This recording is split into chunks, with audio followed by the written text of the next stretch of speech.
कहते हैं कि जिसका कोई नहीं उसका दिल्ली का जंतर मंतर है। कम से कम वहां जाकर अपनी शिकायत तो रखी जा सकती है।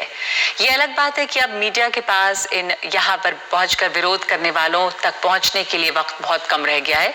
इसी जंतर मंतर पर अब कई ऐसे लोगों ने प्रदर्शन शुरू किया है जिन्होंने 2018 में staff selection commission general duty constable भर्ती परीक्षा पूरी तरह पास कर ली थी।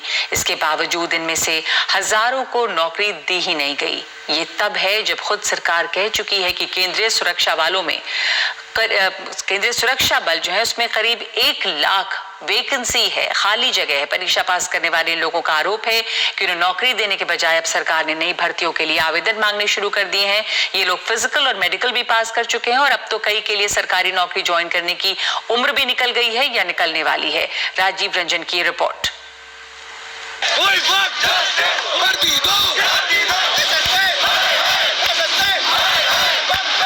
दिल्ली के जंतर मंतर पर बैठे इन प्रदर्शनकारियों को पुलिस ने समझाया और फिर हटाने के लिए लाठी चलाई।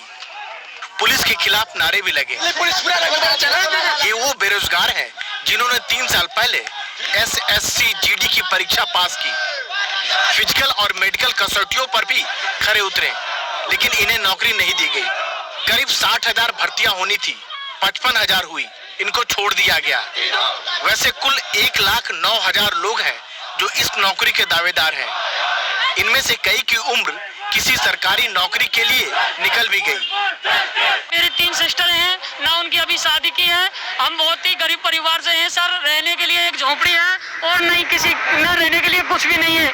माँ का एक सहारा था, मेहनत मजदूरी करके उसने मेरे को कोचिंग करवाई, कोचिंग की फीसें भरी और 3 साल मेरे को तैयार करने के बाद भी मैं 0.02 से रह गया SSC GD में। तो मैं सरकार से एक ही अपील करना चाहता हूँ, ऑल कैंडिडेट को जोइनिंग दे। हमारे पास अब मैं ओवरएज भी हो गया हूँ, ना मैं कोई भर्ती देख सकता, नहीं कोई हमारा सपना वो चूर हो गया है। हम बस ये चाहते हैं कि हमारी ज्वाइनिंग हो, क्योंकि इनके पास जब पद खाली पड़े हैं तो हम लोग क्यों नहीं ले जा रहा, क्योंकि हम medical fit, return fit, physical fit सब कुछ हमने सारी स्टेज पास कर लिया। हम तो ये चाहते हैं कि बस सरकार हमको भर्ती करे, क्योंकि हमें अगर 6 महीने तक ये रखेंगे भी ना, हम बॉर्डर की सिक्योरिटी करने के लिए तैयार हैं, क्योंकि हम तनख्वाह भी नहीं चाह रहे हैं, लेकिन हमको बस ज्वाइनिंग अगर इनके पास जो है ना मतलब वित्त नहीं है ना तो हम वो भी स्वीकार है, लेकिन हमको बस ज्वाइनिंग चाहिए, क्योंकि हम जो है ना हमारे पास लास्ट मौका है, क्योंकि हम अब दोबारा से एग्जाम नहीं दे सकते, हमारी ओवर एज हो चुकी है। अपनी कहानी बताते मेघा डबरवाल की आंखें डबडबा जाती है। मैट्रिक पास योग्यता वाले इस पद में मेघा MCOM है, NCC का भी सर्टिफिकेट है, पर भर्ती नहीं हो पाई। जो पास हुए उनके लिए पैरामिलिट्री फोर्स में सिपाही बनने का रास्ता साफ हुआ।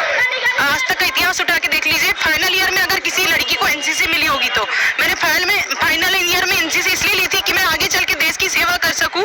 3 साल NCC करने के बाद, NSS करने के बाद और स्पोर्ट्स में नेशनल लेवल तक खेलने के बाद जब मैं मेरिट लिस्ट से बाहर हूँ तो बहुत अखरती सर कि कम नंबर वाले मेरिट में शामिल है और हम योग्य होके भी यहाँ रोड पर बैठे।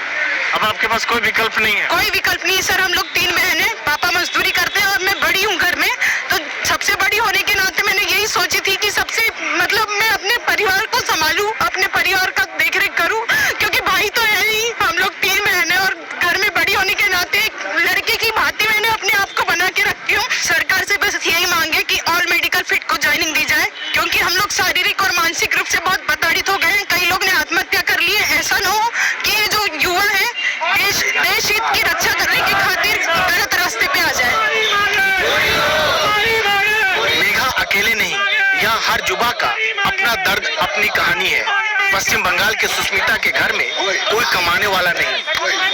अगर हमें नौकरी मिल जाती तो मेरा जो छोटा भाई है वो अच्छे से पढ़ पाएगी, खाना खा पाएगी। तो लगता है आपके सारे सपने आपके लगभग टूट गए हैं? सारे सपने टूट गए हैं सर। और जब छोटी थी तब से मम्मी छोड़ के गई है। हम 2 बहन, छोटी भाई थी, हमने बहुत मेहनत करके यहाँ तक आई हूँ सर। हर रोज बहुत मेहनत की हूँ सर।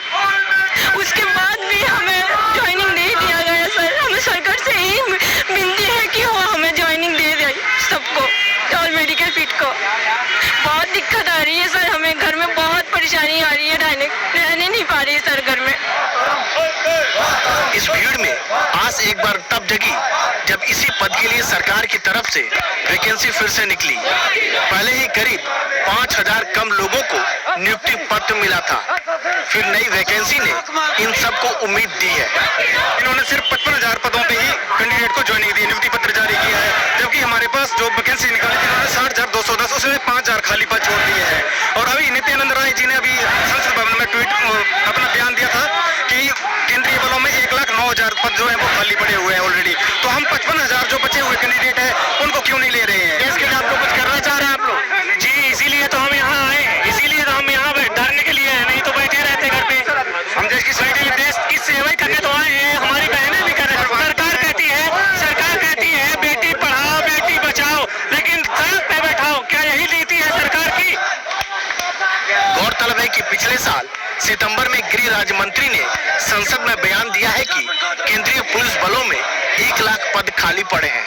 अब ये धक्के खा रहे हैं 3 साल से, और वो भी 1,09,000 मेडिकल फिट हुए, यानी कि 50-50 यहाँ भी चल गया, यानी 54,000 वहां ले लिया और 54 ये सड़क पे छोड़ दिए।